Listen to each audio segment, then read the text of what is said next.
दोस्तों, आज के इस वीडियो में मैं आपसे बात करने वाला हूं कि ज़्यादातर लोगों का अपने फाइनेंशियल कंडीशन यानी कि अपने वित्तीय स्थिति पे जो नियंत्रण है, जो कंट्रोल है, वो क्यों नहीं होता है और ज़्यादातर लोग फाइनेंशियल स्ट्रगल करने को मजबूर क्यों होते हैं। तो दोस्तों, ज़्यादातर लोगों के अपने वित्तीय स्थिति यानी फाइनेंशियल कंडीशन पे कंट्रोल नहीं है। इसके पीछे जो सबसे मेजर रीज़न है, जो सबसे बड़ा कारण है, उसके बारे में famous author mister Robert Kiyosaki कहते हैं कि ऐसा इसलिए है क्योंकि ज़्यादातर लोगों के अपने खुद के फाइनेंशियल स्टेटमेंट पे कंट्रोल नहीं है। जी हाँ, ध्यान दीजिए कि यहाँ पे ऑथर ये कह रहे हैं कि ज़्यादातर लोग वित्तीय संघर्ष इसलिए कर रहे हैं, ज़्यादातर लोगों का अपने वित्तीय स्थिति पे कंट्रोल इसलिए नहीं है क्योंकि उनका अपने खुद के फाइनेंशियल स्टेटमेंट यानी कि अपने खुद के बैलेंस शीट और इनकम स्टेटमेंट पे कंट्रोल नहीं है। और यहाँ पे ऑथर ये कहते हैं कि ज़्यादातर लोग जो स्कूल या कॉलेज से बाहर निकलते हैं, उन्हें जो बेसिक बैंकिंग है, जैसे कि चेकबुक से मिलान करना, चेकबुक इश्यू करना, बिरर चेक, क्रॉस चेक, डीडी,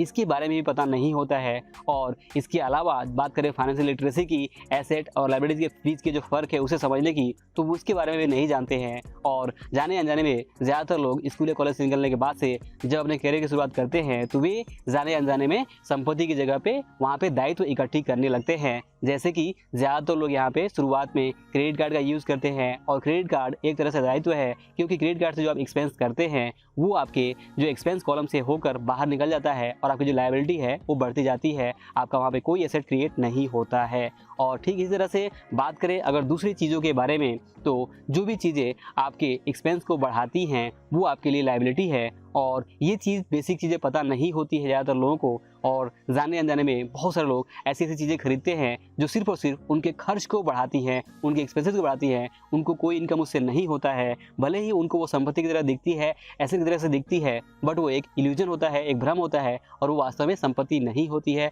असली संपत्ति नहीं होती है। क्योंकि जैसा हमने पिछले वीडियो में देखा था कि असली संपत्ति वे चीज़ें हैं जो हमें इनकम दे, जो हमारी जेब में पैसे डाले, ना कि हमारी जेब से पैसे निकाले। तो दोस्तों, बात बहुत ही सिंपल सी है और ऑथर बहुत ही एक लाइन में ये मैसेज देना चाहते हैं कि वास्तव में ज़्यादातर लोगों का अपनी वित्तीय स्थिति पे कंट्रोल सिर्फ और सिर्फ इसलिए नहीं है क्योंकि भले ही वो शाब्दिक रूप से साक्षर हैं, बट वो फाइनेंशियल लिटरेसी यानी कि वित्तीय रूप से साक्षर नहीं है। वित्तीय साक्षरता यानी कि फाइनेंशियल लिटरेसी की कमी है। वे फाइनेंशियल स्टेटमेंट नहीं जानते हैं कि उनका फाइनेंशियल स्टेटमेंट होता है जो उनके लिए काम कर रहा है और वे अपने फाइनेंशियल स्टेटमेंट यानी कि इनकम स्टेटमेंट और बैलेंस शीट के बीच के जो रिलेशन है उसे नहीं समझ पाते हैं क्योंकि जो कैश फ्लो है वही तय करता है कि कोई चीज़ संपत्ति है या नहीं है। और जब आप इनकम स्टेटमेंट के साथ में कैश फ्लो को जोड़ते हैं, तो जब ये दिखता है कि कोई कैश फ्लो आपकी की कोई चीज़ जो आपको कैश फ्लो यानी इनकम दे रही है, पॉजिटिव कैश फ्लो दे रही है, तो वही चीज़ें आपकी संपत्ति है। और जो चीज़ें आपको पॉजिटिव कैश फ्लो नहीं दे रही है, आपकी जेब से पैसे निकाल रही हैं,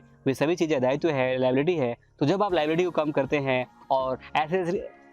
ऐसी संपत्तियों, ऐसे एसेट को बढ़ाते हैं जो आपको इनकम दे सके, तभी आप यहाँ पे फाइनेंशियली सक्सेसफुल हो पाते हैं और अमीर बन पाते हैं। तो दोस्तों, लेसन बहुत ही सिंपल है कि आपको समझना होगा कि अगर आप वित्तीय संघर्ष नहीं करना चाहते हैं, अपने फाइनेंशियल कंडीशन यानी वित्तीय स्थिति पे कंट्रोल रखना चाहते हैं, तो सबसे पहले आपको अपने खुद के फाइनेंशियल स्टेटमेंट पे कंट्रोल रखना होगा और आपको खुद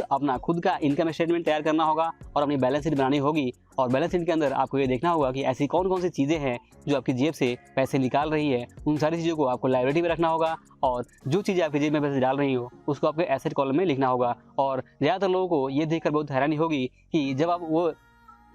जब इस परिभाषा के अनुसार एसेट और लायबिलिटीज तय करेंगे, तो ये पता चलेगा कि उनके पास बहुत ही कम ऐसी एसेट है जो इनको इनकम दे रही है और ज़्यादातर उनके पास ऐसी चीज़ें हैं कि जो उनकी जेब से पैसे निकाल रही हैं। तो दोस्तों, आई होप कि आप इस वीडियो से ये लेसन जरूर सीख पाए होंगे कि अगर आप अपनी वित्तीय स्थिति पे कंट्रोल रखना चाहते हैं, तो आपको यहाँ पे अपने खुद के इनकम स्टेटमेंट पे कंट्रोल रखना होगा। आपको अपना खुद का इनकम स्टेटमेंट बनाना होगा और जब आप अपना इनकम स्टेटमेंट बनाएंगे तो उस पे काम करके आप यहाँ पे फाइनेंशियल सक्सेसफुल तो उस पे काम करके आप फाइनेंशियली सक्सेसफुल हो सकते हैं और अपने वित्तीय स्थिति पे बेहतर कंट्रोल रख सकते हैं। तो दोस्तों, इस वीडियो में बस इतना ही। मिलते हैं अगली वीडियो में। तब तक के लिए आप सभी का इस वीडियो को पूरा देखने के लिए और हमारे साथ जुड़े रहने के लिए दिल से बहुत बहुत धन्यवाद।